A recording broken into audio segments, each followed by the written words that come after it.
Greetings and welcome to Derby in Derbyshire, England. Now my name is Amlat Tafari and I'm the project coordinator for the Hadhari Mixed Heritage Oral History Project. The Hadhari project is a daycare centre which caters primarily for the Afro-Caribbean elders in the community. Now at the centre they can enjoy a number of activities which range from computer classes, sewing classes. They have a number of seminars and workshops which take place there, cancer awareness, health awareness, and a number of other things. And on top of all of that, they have some great fun outings. Now the centre is run by Joyce Grundy, who is actually one of its founders. Now Joyce has a history in creating oral history projects. The last project she did was actually named The Call. Now the Call looked at the arrival and the experiences of people arriving in Britain from the Caribbean in the 50s and 60s. They were invited to the motherland to help rebuild its infrastructure after the devastation caused by the Second World War.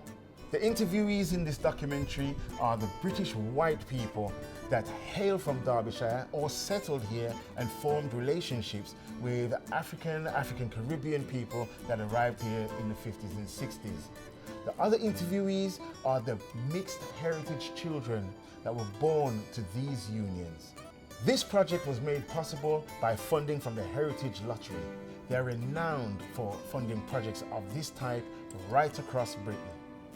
In preparation for this project, we ran a series of workshops with local children, teaching them interview techniques and giving them confidence-building exercises. They formulated their own questionnaire and not only did amazingly well at interviewing the interviewees. Where are you from and what do you do for a living? How, when and where did you meet your partner and does that place exist now? What was the Derby scene like back in those days and who lived there? They also did fantastic at operating the recording equipment as well. What do you think of mixed heritage and where it's going to go in the future? And with all that said, and with no further ado, on behalf of the Hadhari project and with many thanks to the Heritage Lottery Fund, I would like to present to you Darker Shades of Pale. Greetings and wagwan.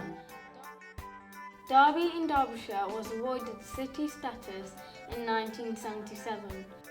Black and Asian minority ethnic residents of the 50s and 60s, as well as the newer ethnic arrivals, have now become part of the city's historical fabric. However, before the mass influx of migrant workers from the Caribbean arrived, some parts of Britain had already seen a number of black servicemen from the USA and Caribbean stationed here, fighting alongside the British military forces. some found romance and companionships. However, after their post was relinquished, many left behind their sweethearts and their brown babies. Black men with white women and brown babies, a phenomenon which many whites had never ever seen before prior to this time.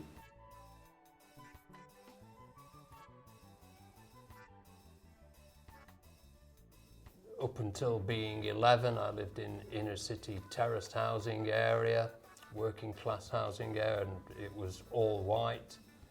Then when I was 11, we moved to the suburbs and that was all white. My school, secondary school, was all white. Anybody you ever saw on telly was white. As I've already said, I came from a little village, and in that village there was no one but white people. There just wasn't. So when I came to Derby, it was so thrilling and so exciting, and every day was full of new experiences.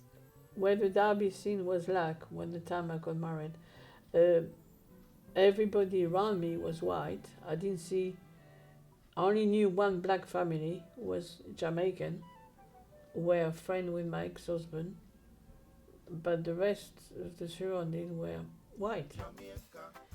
It seemed that all the Jamaican people were very, very friendly people, and they'd always say hello to you and things like that. And the parties in that, they used to get these big houses and they used to have cellars in the bottom, and they used to call them shebeens. And they used to be open Friday, Saturday and Sunday, and sometimes in the week possibly. And they used to sell beer, and and play music and cook as well. On the odd occasion, we would go either to the Carib, as it was, or to Havana. I say only on the odd occasion. Every time there was a formal do, which meant somebody's birthday, wedding or funeral, it was down the West Indian Centre, and so it still tends to be. Well, I can tell you as a 15, 16-year-old and being with people of that age, there wasn't a scene, basically. We went to a place called Mr. Max that I'm sure people of my generation will be able to remember. I think he saw a need for somewhere for the youngsters to go to. And I think he rented this little shack place at the back of St James's Church. He put in an old record player, bought cans of Coke, crisps that we could buy, and we just basically played music and met there. And if I'm not wrong, it was a Monday and a Friday night. And that's where people of my generation used to go to, have a bit of a get-together. See, I was a community worker for the local authority, and that was bringing us into contact with every nationality that Derby had. And even then, in the early 70s, it was a very cosmopolitan, exciting place to be. But there were racial tensions, and in 70-something, there was a massive riot, and all the windows, shop windows, were smashed and boarded up for weeks on end, and it was difficult.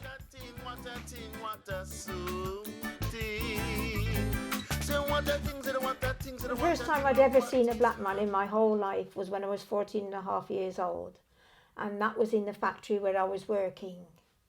But I was petrified of him because he was so big and he had red eyes, very red eyes, which Jamaicans call rolling calf eyes. They used to shun when they seen black and white. Yeah, they used to shun. But that didn't bother me in the least. I seen this man and I was just 14 years of age when I met him. My mum used to say to me, never clean windows on a Sunday. But what did I do? I used to clean my mum's windows on a Sunday so I could see him pass on Stockbrook Street. I went to a party or wedding reception with my previous girlfriend, who was also of Jamaican origin, although she wasn't born in Jamaica, and saw her there. I'd seen her around in college, and been a long time ago, I can't remember the details, but that was the first time that we met. And I was on my own for 10 years, which I said I'd never, never, ever get married again. But I met this lovely, handsome person, a Jamaican again, and we got married. And if he was still with us, he passed away 4 years ago, we would have been married 25 years. I saw him standing in the corner and I just thought, oh, he looks a bit nice. Although I've never ever looked at a black man before. But anyway, it was some time afterwards that I'd been working nights at the old people's home, and that morning I was standing at the bus stop, and this very posh car just drove past me, and this man got out and shouted and waved to me, and I thought, what? Who's that? It's a black man. I don't know any black men. And then he shouted, Jackie. He'd just come out of the police at the time. We met for a few drinks, got together, and here we are 11 years later. I met my partner at a wedding in November 1956. He was going to a friend, up to see a friend. I was a bridesmaid to a Jamaican couple, and that's where I really got to speak to him. And then when I was 16, I decided I'm not waiting no longer. So I got married. That was June the 14th, 1958. when I was growing up, I never ever thought I'd be living with a black man at all. I always thought that I would marry someone white, someone in my local community maybe, but I never thought that. Even when I met Gary, I thought perhaps it's a fad or something, or perhaps it was just something that excited me about this person, but it wasn't because it was black at all. It was because he was Gary. As far as I can recollect, I've never thought I would marry somebody who wasn't British at all whatsoever. Yeah, I knew there were black people in the world because when we went to church we were told that there were black people, but I never knew I would grow up and eventually marry a black person. When I was growing up, did I eventually think I would have a partner who was not white? No, it never crossed my mind. Because of my background and my stepfather, so never having really known anything but a Jamaican background, moving on with a Jamaican husband was just the same as being living at home with my parents, really. It was no change for me. It was just a continuation of what I'd known all my life. So it was very easy, to be truthful. Quite easy. I've always looked at it, two people get together, whatever their cultures, they have different histories, they've got different families, and they have different personalities. And it's always, what anybody else says, it's a hell of a struggle to blend because you've got these different personalities and histories.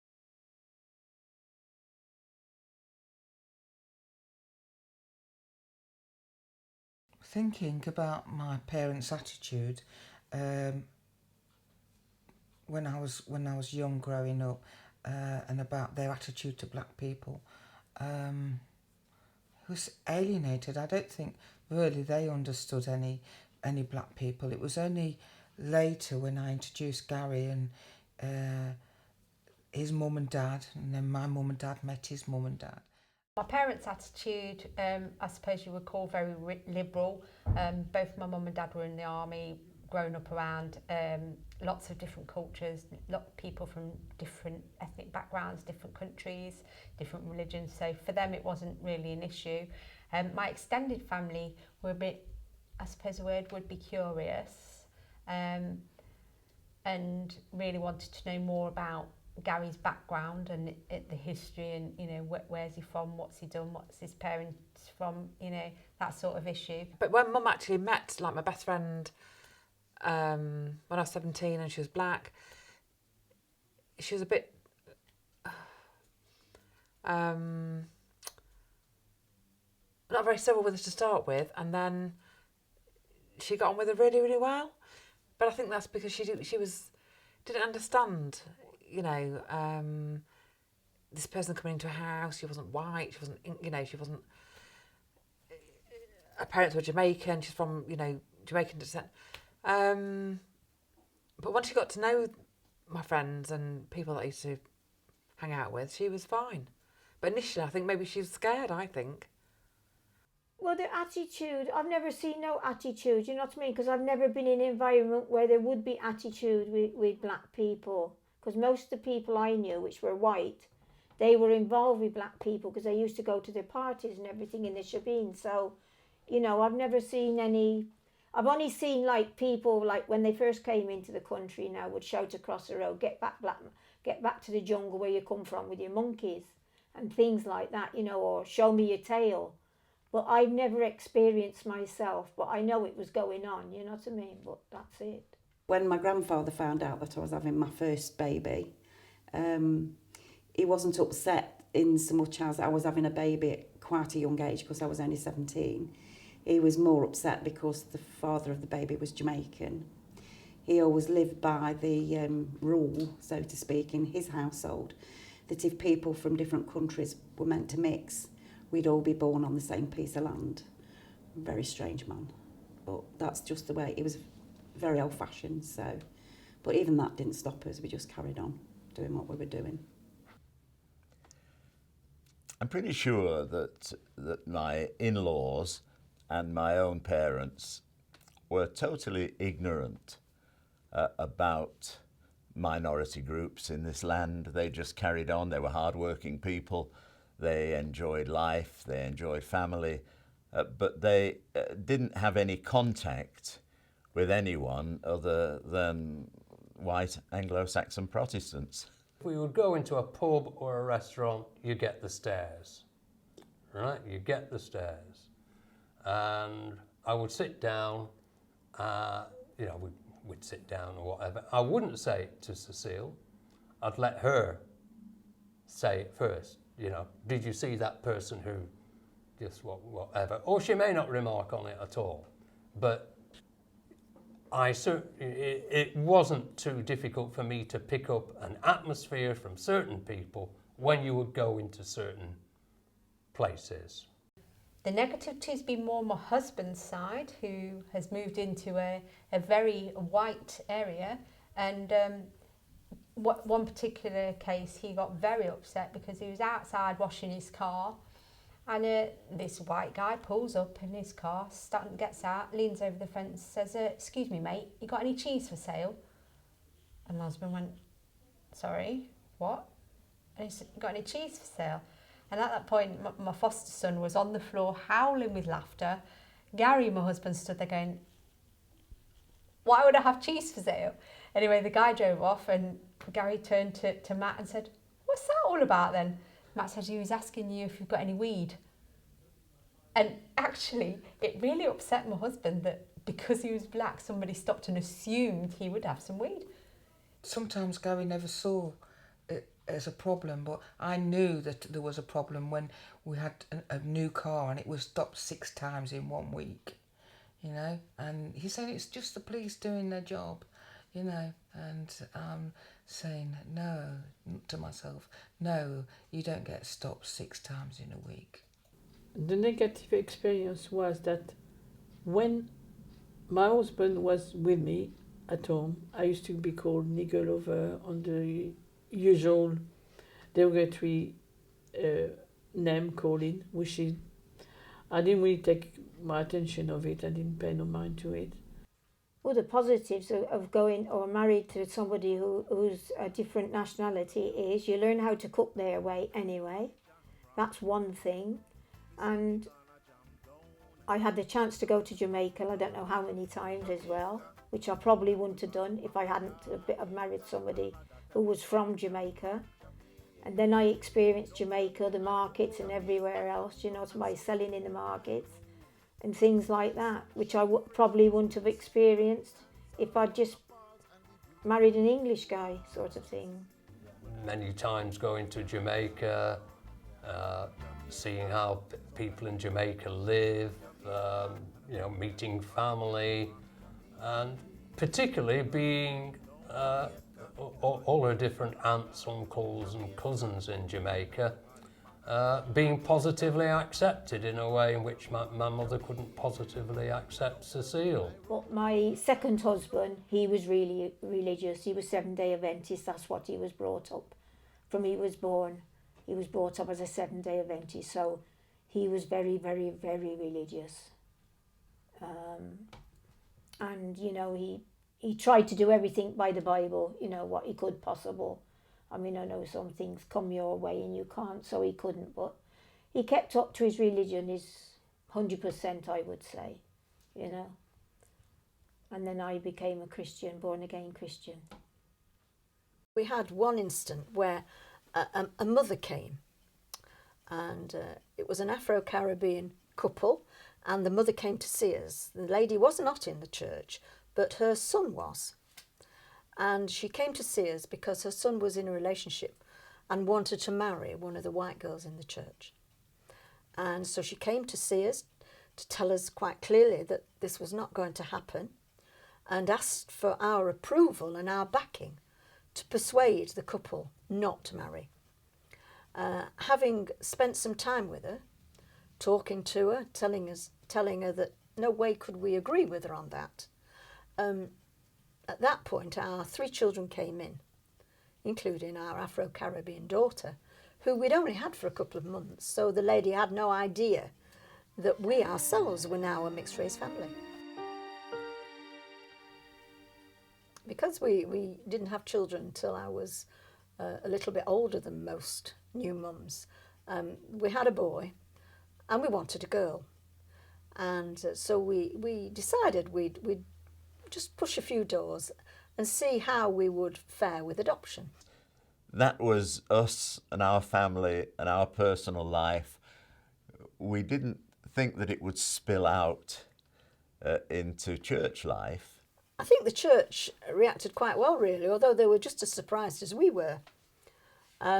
She very soon became just part of everything. And of course, they were invaluable to help us with skincare and things like that my wife could talk all day about.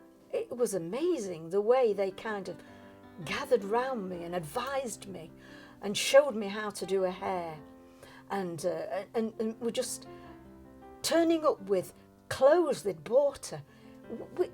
It just came thick and fast. It was a wonderful thing.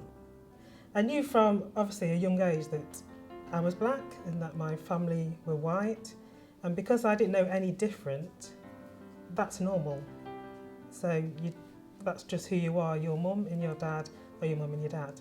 My brothers were my brothers, whatever their skin colour was, the eye colour, whether they had curly hair, freckles, you know, they were my family.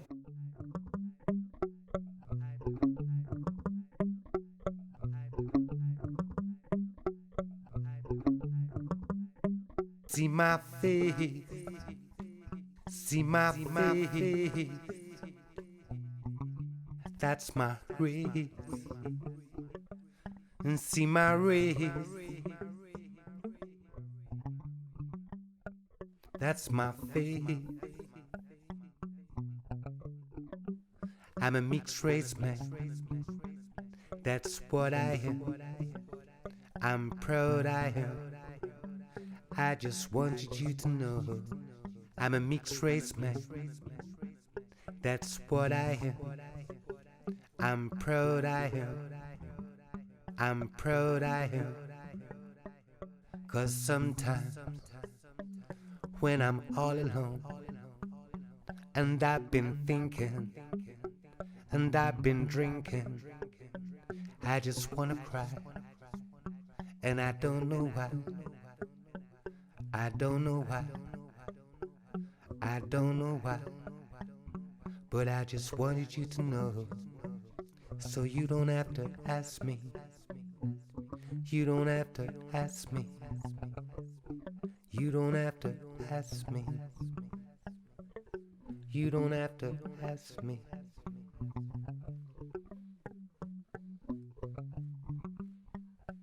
You don't have to ask me. You don't have to ask me. My mother was the Afro-Caribbean one, my father being white English. I have two brothers and two sisters and one brother, all white. I'm the only mixed race one out of the family. Came over to England, met my mum. My mum was from Manchester. They were both in the medical profession, studying in Oxford. My mum was studying to be a nurse and my dad was completing his surgeonship. He's now a professor of medicine. My mother is a British white woman. My birth father is a British white man who my mother left at an early stage in my life and then met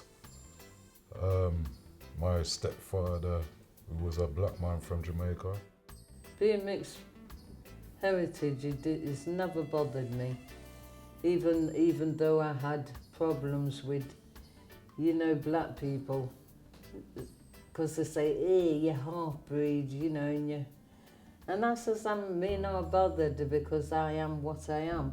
There was real negativeness about being black, and to be honest with you, at the time I didn't want to be black. I did not like being black. It's only later that I embraced being black now. It was only me and my sister that was mixed race. Everybody else was black, white or Asian. All my friends were black, white or Asian. There was no mixed race. It was only me and my sister. So we kind of looked at, we was the ethnic minority in them days. Like now there's mixed race all over the place. From the moment I was born, I felt I was different. I didn't know exactly what it was at that time, but from the time I started school, I then realised what it was, because I was treated totally different to all my sisters and my brother because of my colour, basically. I became aware of people's perceptions of my ethnicity from the time of my birth, because my mother told me that my real father accused her of not being honourable by saying that I wasn't his son. My mother made me aware of that, and then growing up, people always used to make comments and to being like Asian mixed, or you know, calling names sometimes of other mixes. I don't want to really use derogatory words, but you know, negative connotations and calling, as you know and well aware of. At the time it was called like nigger, monkey, all that kind of stuff, but at the time that was just life. It wasn't anything. I didn't think anything, that's just the way it was. Strong in the arm and thick in the head. Derbyshire born, Derbyshire bred. I think it proved true in my experience of Derbyshire people. They called me everything. They called me gollywog, nigger, sambo, coon. Have I said ning nog? Black this, black that. Black bastard, obviously. Black shit.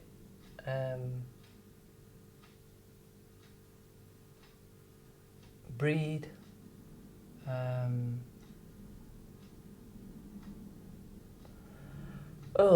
Just so many. When I was growing up, being mixed heritage was hard work. The names that we used to get called, the things that we used to get told, such as, tell your mum to leave our black men alone. My mum tells me stories about when she as a white woman had to carry me in a bush tram and people would give her funny looks and just the whole bad air of you. And I suppose it must have been even worse when, obviously I've got a sister who's younger than me and she's white as well. So when she had a black one and a white one, it must have been worse.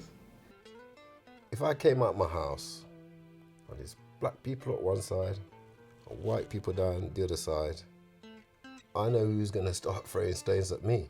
It's going to be the white people, you see. You know what I mean? So that's why we kind of gravitate towards more black people, but black people, they kind of look at you funny as well, you see, because they think, what are you doing around here, you know what I mean?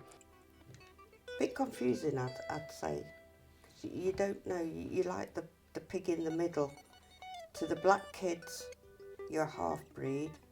To the white kids, you're a black so-and-so.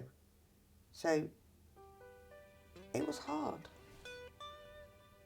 It really was hard.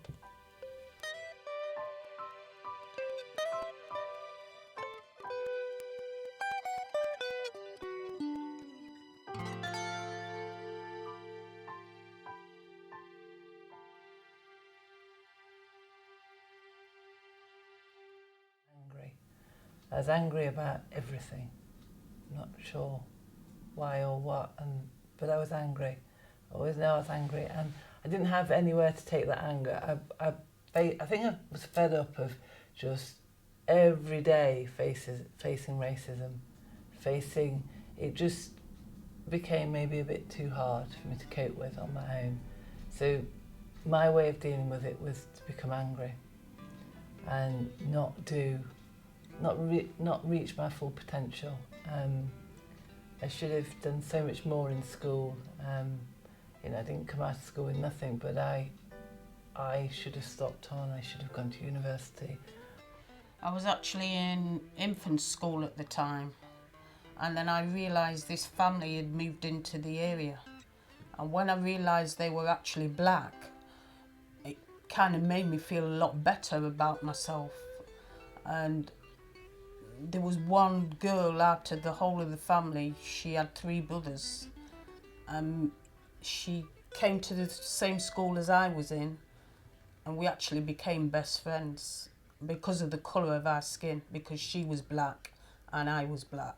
It was more me and my sister. And if I seen a mixed race person, I would nod and wave to them, you know, like say, you kind of recognise them, you see, you know what I mean?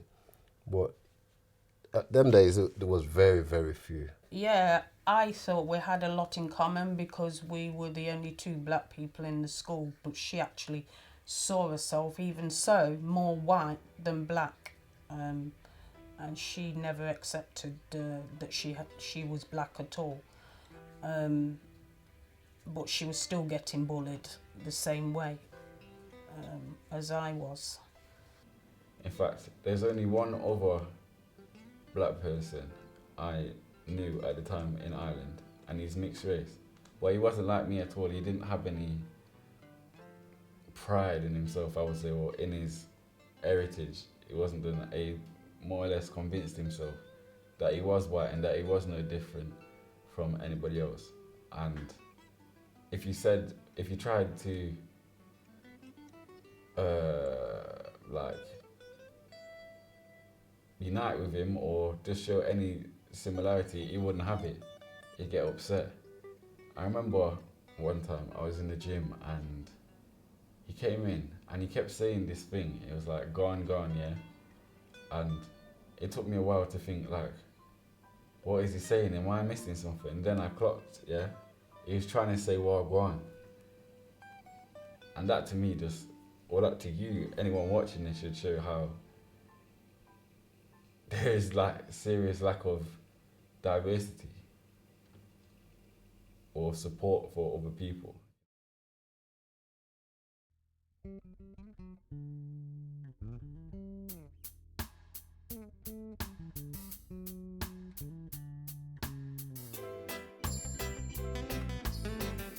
My rainbow family are very different in looks from each other.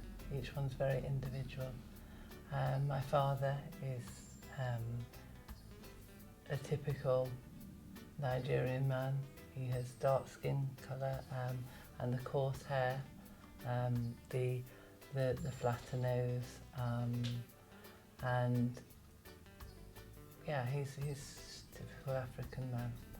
And my mother has got very, very thick hair though for an English, for British, but she's made up of, we have Spanish in the family, so she has very, very thick hair but quite light coloured hair, and very white skin, and blue eyes. 2 of my children are quite dark. The middle one's quite light. She always says she's a milkman's. My mother was light-skinned, and the first daughter she had was white, and I think she was a Jew because she used to go to the synagogue. And then she had John, and he's dark. His skin is really dark, so that's with another man. And then she had me, whereas they took me from her straight away, so I don't really know much about it. I've never known my dad. As you can see, I'm a white British man, but I have a different kind of culture, if you want to put it that way, because I come through a different route to most people that would say they're white British. But it's a good route still, because that's what makes me who I am. My sisters, I suppose they would just say they're white British. I don't think they even question the issues really, probably because my stepdad was a man. And if it was a stepwoman, a mother who was black, probably that would have had an impact on them more than it has on me because of the male influence and me being a male. For the form filling, I describe it as I think it's black, African and white. For how I view myself as black African. If anybody's going to call me anything, I'd prefer it to be mixed race. I see myself, more acceptable as, half caste rather than, or even mixed race. That is what I am, is half caste. The term half caste was terminology that I grew up with, and I've never particularly found it offensive, but I can see that it is quite offensive. I'm not a caste. Back in the day it was half caste, which I didn't like, I still don't like very much. It just doesn't sound nice and it don't sit right. Bob echoed Selassie. Until the philosophy which holds one race superior and another inferior is finally and permanently discredited and abandoned. Everywhere is war. There will be struggle in the minds of woman and man. You know, them internal battles that plague one's psyche. So because of tick boxes, having to pick where you fit best, even the painful legacy of the brown paper bag test, many people suffer mentally, being challenged by the self-image that they confront on the daily. But look at this history. Two sides to this story. The ones who choose to love outside of their box, and those apples that don't fall too far from both trees can find freedom in autonomy. Your solution may not be in the words I preach. How you arrive at happy may not be the same way that I reach.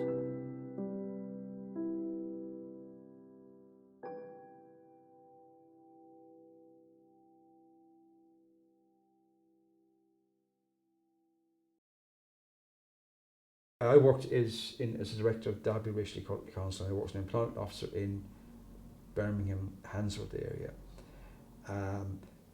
What I understand about racism is that it's institutions, we refer to as institutional racism, which sets the scene, and you're not part of that scene. My husband worked for a large organisation for many, many years, about 20 years I think it was. And due to, it was institutionalised racism, to be honest. He ended up leaving the organisation and taking them to tribunal. And that had a massive impact on us, on how he sees society. My mum's dad, who was in one of the wars, and she had to hide it from him. I remember a time he came to visit us, and my stepdad now, he's got to pretend he's the gardener cutting the hedge when her dad visit, because she don't want to upset her dad and make him start causing trouble for the family, or tell the authorities his daughter's with a black man, or a black man's took his daughter or anything like that. So he just pretend he's the gardener. And I remember he came, and it's like he almost militarily examined the house and scrutinised everything, then he was off and gone. I used to take my children to school, and there'd be parents there with their children, white children, and they would say, "Get over here, you can't stand by them. They are different to you." I used to say, the only difference is the colour.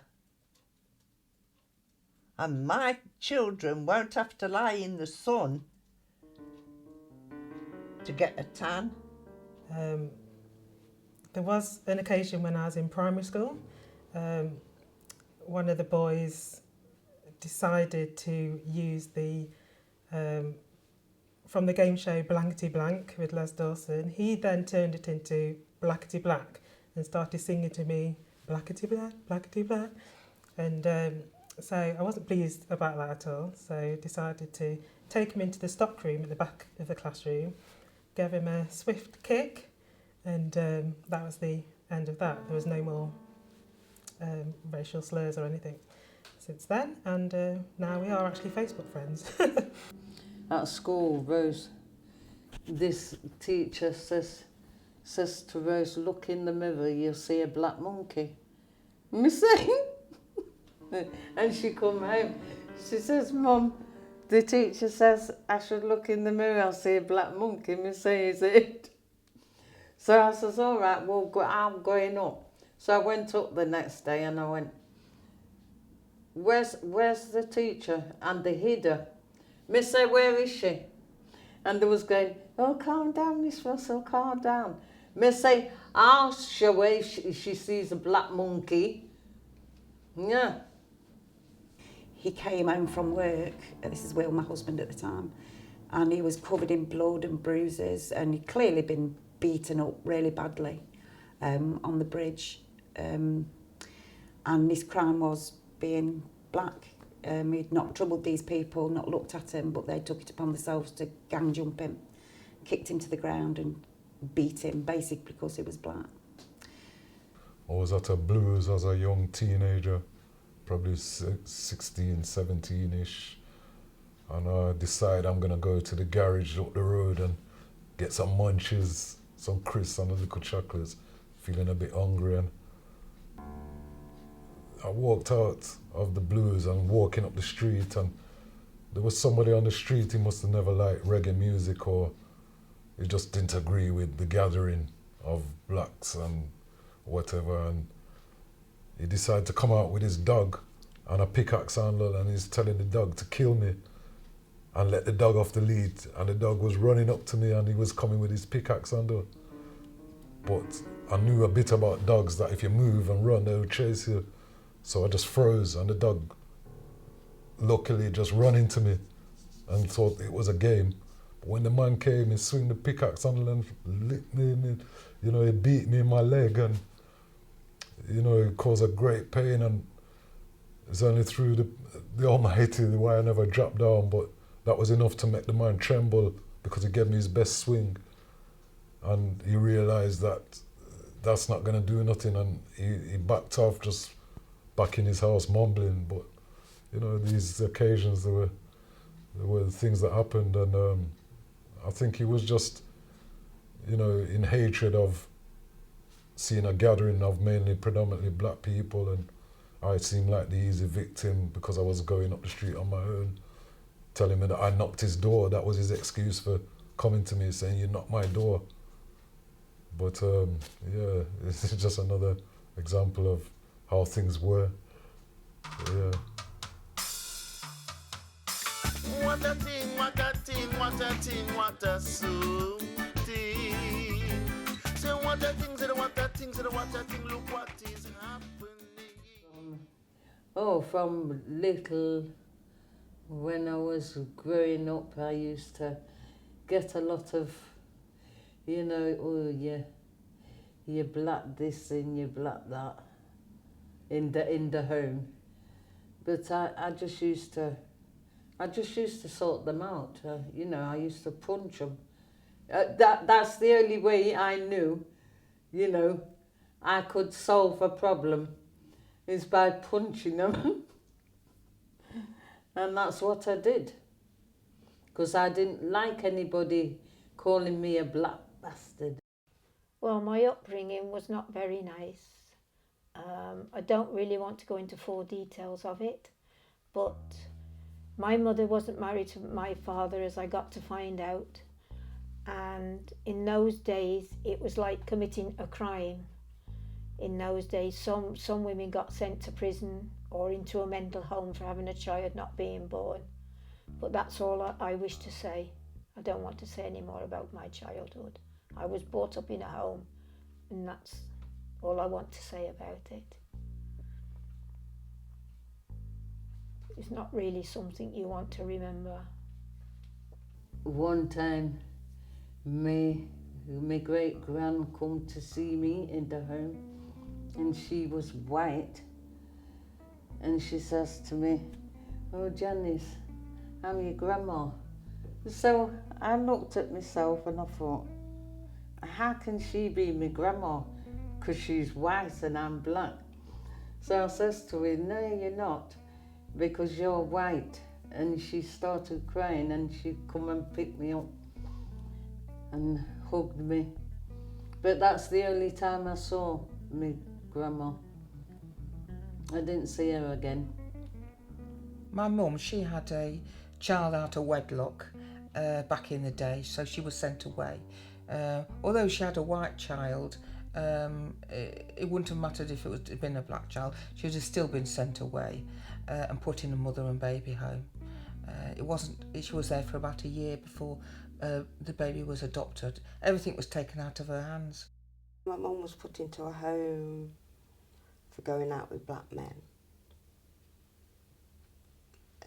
Back in the, I'm trying to think what, it'll be back in the 50s.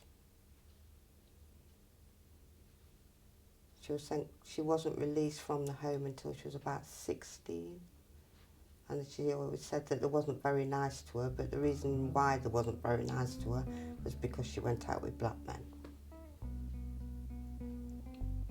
But that didn't faze her. She still came back out of the home and still met my dad and married him. She ended up having me adopted, gave me up for adoption at 12 weeks because she couldn't, or felt that she couldn't keep a black child. Yeah, it was quite easy in them days to have your kid put into a home. Especially, I suppose, under the circumstances. Yeah, it was my granddad that did it. But it didn't do him any good.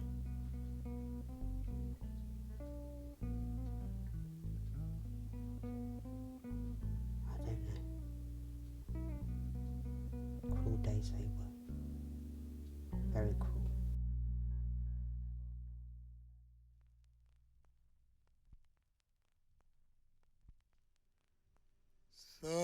Sometime I feel like a motherless child.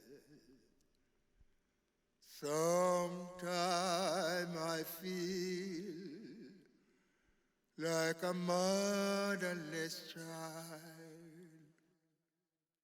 Sometime I feel like a motherless child.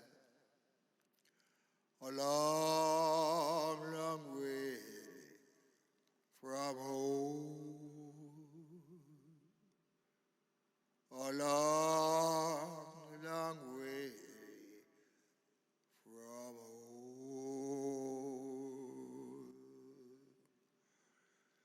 Tell my brother, tell my sister, I am a long, long way from home. A long, long way from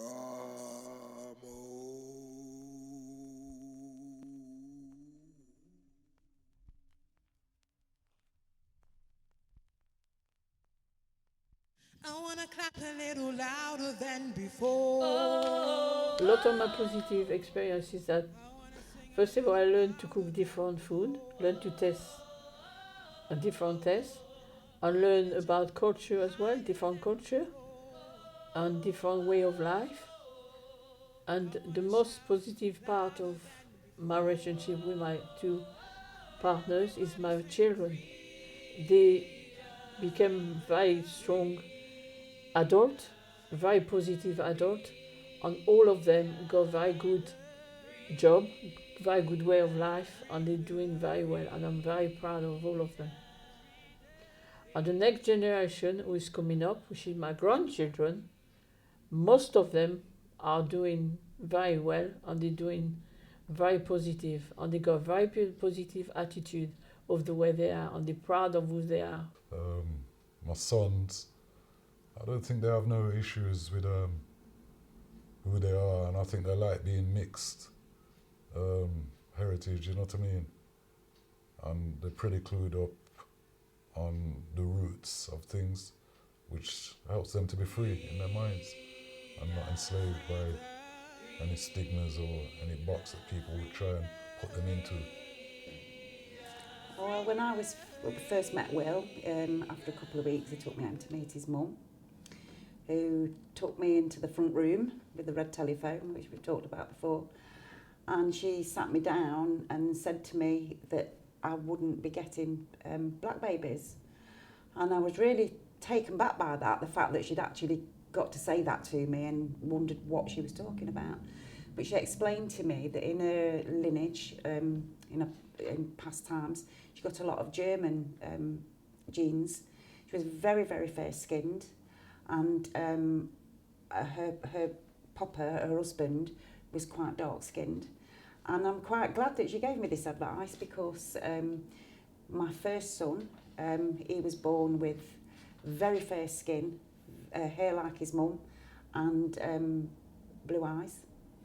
My second daughter was born with quite dark skin, black eyes, black hair, like her father.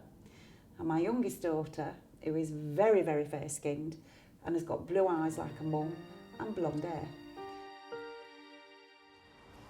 This is my granddaughter, and this is my great-grandson. This is my granddaughter from my daughter's side, and as you can see, I'm white, she's black, and she's very dark because of the gene, because from her, she got more black in her than white. This is the reason why she's that colour. Yeah. I see myself as black and not mixed, to be honest. Even I forget sometimes that my grandma's white. To me, it's just normal. I don't see anything different with it. Whereas other people would look at us and be like, why are they together? Why are they together? But to me, she's just my grandma. I don't think anyone's ever called me mixed race, you know what I mean? Apart from my parents. Your parents. I was always referred to as black, you Black, get me? yeah.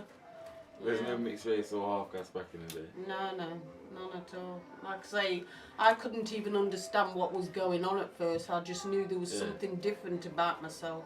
The way that I feel about being mixed race is very difficult in some terms, because it's hard to express how you act with different families who are mostly white and black race. So it's kind of like both put together. So it can be challenging at sometimes, but and sometimes it can be really easy. So it's a bit of a mix really. So yeah. And sometimes it's hard for me to express how I feel, because some other white kids, if I'm hanging out with another white person, which is my friend, they sometimes go up to me and say, you shouldn't be hanging out with them because they're a different colour to you. And sometimes it makes me feel sad, because I'm mixed heritage and I sort of have the rights that a white child should also, that someone else should have. I've got a white friend, but some people say I shouldn't hang out with him because he's not the same colour.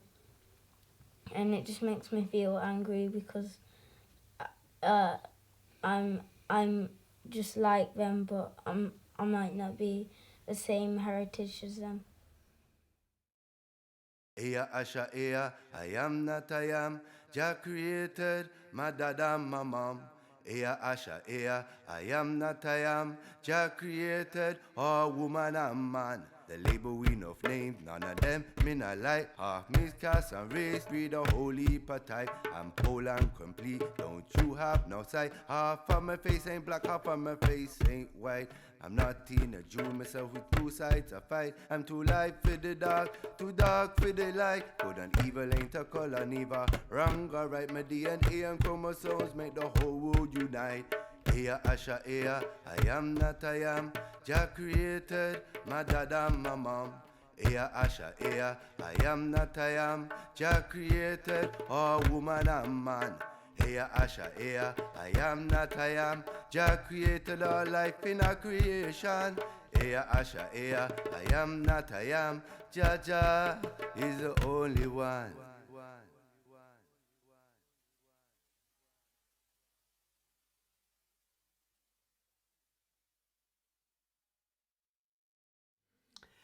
I think racism still exists today. I experience it quite a lot of the time, particularly from my white English colleagues, acquaintances, especially if they don't know that I'm in a mixed heritage relationship. But there's still a hardcore few that are, what they say, institutionally racist to the core and like to judge people on their colour or the superficial, you know, and they find it difficult to get past that superficial thing of flesh and see the real person within. You'll find it in words and meanings that we don't even know where they've come from. Things like looking on the dark side of things, being the black sheep of the family, being a black leg in industry.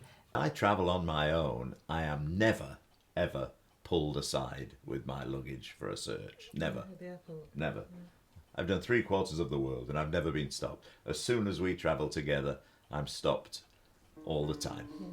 I think that racism is there, it will always be there, but I don't think it stops a person from getting on so much. There's a lot more people that are used to dealing with people of different colours, different ethnic backgrounds. Because times have changed, and I think what people used to think about mixed relationships, I think they used to think it was a bit outrageous. In the past, it's definitely a no-no. They just wasn't accepted that widely. You fought for everything. Being married to a black man in them days was not a good thing. In the present day, it has got better. I still think things are going on behind closed doors, and because people think they have to be politically correct, they don't say what they think, but you can tell from people's actions what they think. In Britain nowadays, Britain is made up of cultures from all over the world. We're not just white Britain anymore, and that's race, religion, it's everything. People in our church and beyond that are forming relationships across all kinds of communities and backgrounds. And you can walk through the city centre and not notice it because it's becoming the norm. And for me, bring it on. It's not really, I know I've spoken a lot about mixed race people and blah, blah, blah. It's really not. It's about being human. It's about being a person. And it's about connecting with that human side of us that we all have. Who do you think I am? To say that you don't trust me? Who do you think you are? To say that I'm a liar? When I close my eyes to rest, you're not there to see my stress. But when I open them again, you're standing there, yes, my pretend friend.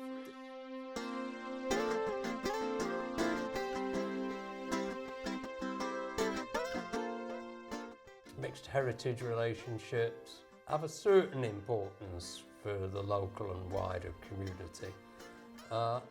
In terms of perhaps white people accepting non-white people more readily than they used to. What do you think I am?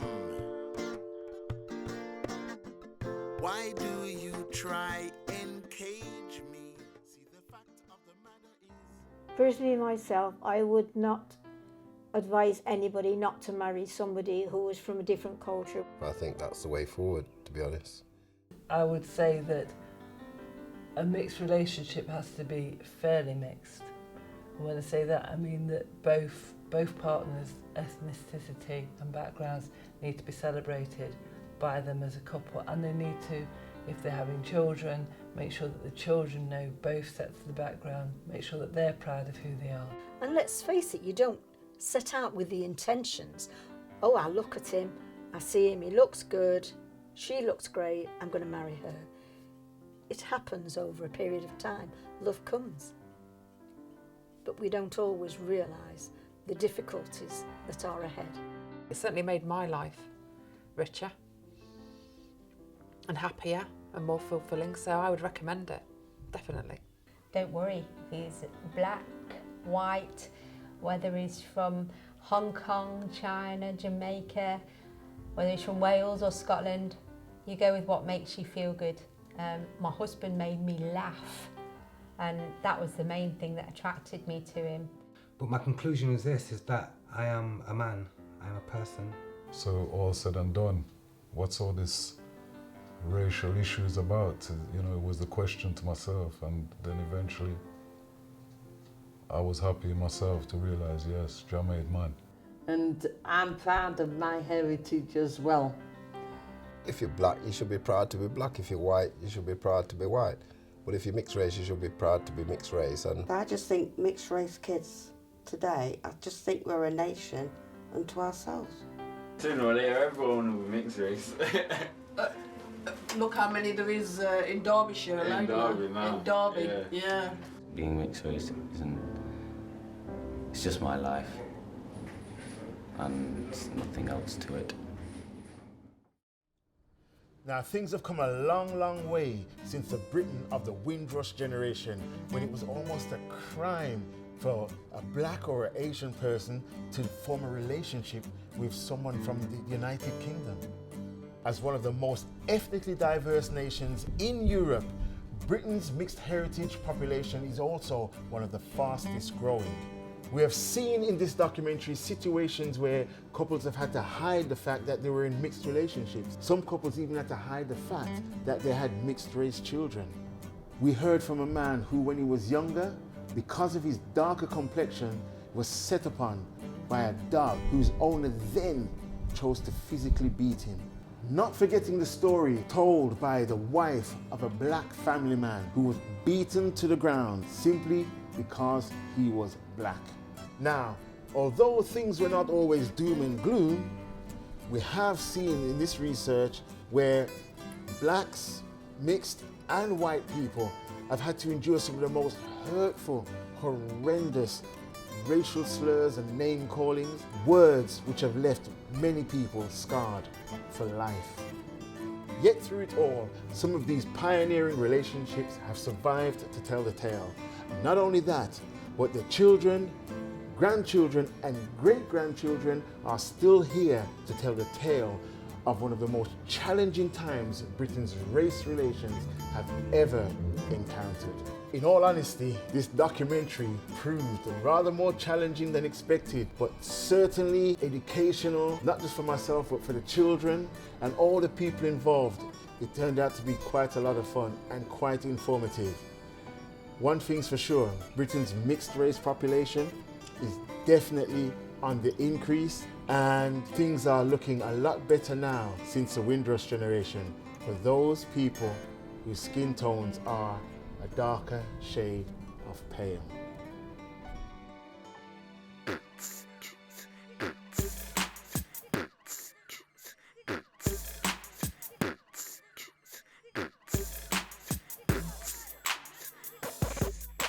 Pretend in the world and act like you're perfect. My mom tells me no one in the world is perfect. We all got problems, don't want them to surface. We try to keep them close like the living room curtains, but they gotta open someday. The house needs some rust. If not, it stays dark in your house, that's what I say.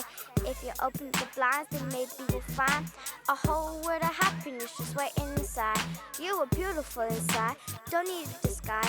If the people don't see it, then they have no eyes. Please, no more cries. Those people aren't wise. They don't know what you're a blessing that came down from the sky. They don't know what you are capable of doing in your life. They don't know what they are doing if they're ruining your life. They don't know what being mean is way harder than being nice. They don't know what goes around goes back around twice. I'm happy the way I got made. Who are you to question what God made? Calling me ugly don't make you pretty. Putting me down cause you feel itty bitty. It's a shame. It's a shame. It's a shame. It's a shame. I'm just shaking my head. Gosh, I've been trying my hardest, but I keep on reading how my music is garbage and my face is ugly, but my voice is annoying. But I'm still standing here and cool kids are joining. We are all enjoying, so you're annoying. And we're building something strong that you'll never destroy. When you look in the mirror, please judge yourself, cause nobody's perfect, not even yourself. I'm happy the way I got made. Who are you to question what God made? I'm happy the way I got made. Who are you to question what God made? Cause I'm happy the way I got made. Who are you to question what God made? Calling me ugly don't make you pretty. Putting me down cause you feel itty bitty. It's a shame. Itty bitty bitty. It's a shame. Itty bitty bitty. It's a shame. Itty bitty bitty. It's a shame. I'm just shaking my head. I'm happy the way I got made. Who are you to question what God made? I'm happy the way I got made. Who are you to question what God made? Cause I'm happy the way I got made. Who are you to question what God made? Calling me ugly don't make you pretty. Putting me down cause you feel itty bitty. It's a shame. Itty bitty bitty. It's a shame. Itty bitty bitty. It's a shame. Itty bitty bitty. It's a shame. I'm just shaking my head.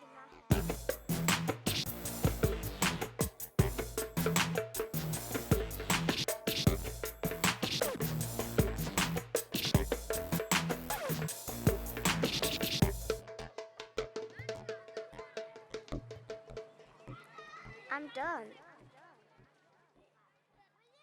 We do it, that's who we are. Yeah. Ja, love me. Yes, I hear. What? Thinking. Go on then. Reading. Right, come on, stop. Okay, I got it.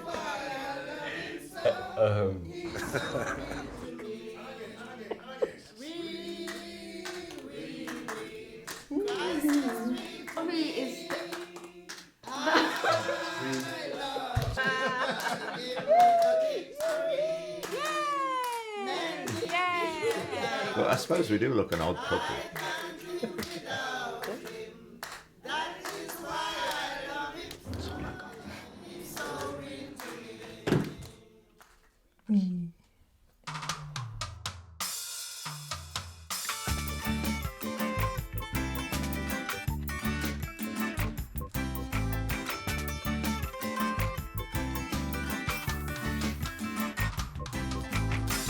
What a thing, what a thing, what a thing, what a so thing. Say what a thing, say what a thing, say what a thing, look what is happening. Say it's time to face the truth, with so much war the world is dying. Me have to tell you about what is happening, it is so very shocking. And nobody is listening while children they are starving. All of our money spending on bullets that they're investing in means bulletproof vests they're living in, but bullet vests don't stop everything. What a thing, what a thing, what a thing, what a something. What a thing, what a thing, what a thing, what is happening. What a thing, what a thing, what a thing, what a so.